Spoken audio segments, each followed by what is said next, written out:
I read the book The Bear Snores On with the children while focusing on blending sounds, blending individual sounds in words.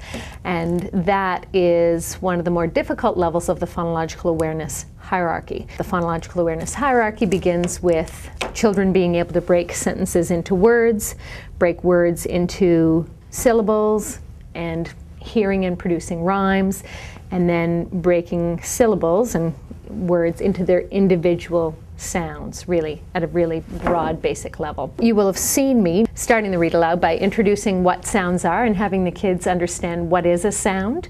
And that's really important to help kids understand what area of the phonological awareness hierarchy you're focusing on. And so helping them understand that sounds are the tiniest parts of words that we can hear. And kids need to really understand the difference between sounds and letters, because they are two different things, and we have to make sure that when we're talking about sounds and letters that we really distinguish between them when we're talking about reading and writing. And for kids to become proficient readers, we need them to be phonologically aware all the way down to the most difficult level, which is really, for our purposes for kindergarten, at the individual sound level. And so we focused on sound blending in the book The Bear Snores On. The children would have ideally, in an ideal circumstance, heard the book through once from start to finish for meaning purposes, and then they'd be ready on a second read through to be having a dissected read aloud.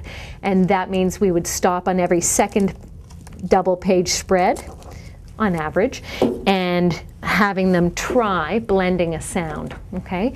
And so that's a little bit more deconstructed. You wouldn't want to stop on every single page spread, because that would be too much stopping and it detracts from the meaning of the entire text. You'll also have noticed that when I did the read aloud, I did it from a gradual release of responsibility model, meaning I modeled it for them. So I showed them what it is I wanted to do using my hand, using small body parts for the kinesthetic learner to map it onto the smallest parts of words. And I chopped up the word for them, and then I had them guess what my word was. So, and I deliberately used a left to right progression, starting with my left hand, pointing with my right hand, just like in print. So I would start with the first sound on the left, moving to the last sound on the right. So I'm making a more choppy motion when I've broken down the word. So, for instance, the word might be night. Then I blend it together using a blending motion with my fingers. Night.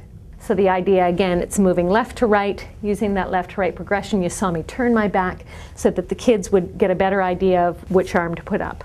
The idea is that you can use absolutely any read aloud to focus on any area of the phonological awareness hierarchy, to stop and focus kids' attention in on it. The notion would be that you would look at your hierarchy and determine what area you wanted to focus on, and hopefully you're matching the area of the phonological awareness hierarchy to the area that your children display difficulty with. So matching your assessment that you've done, because it's important to do assessment on phonological awareness for your kindergarten students, to the actual students' areas of need. If you thought that they needed help with sound blending or sound segmentation, or if you thought it was an earlier level that they needed help with listening to rhyme, producing rhyme, breaking words into syllables, or blending syllables back together to form words, or even at the earliest level of the hierarchy, breaking sentences into their words, then you would try to choose a book that matched your target. So I chose The Bear Snores On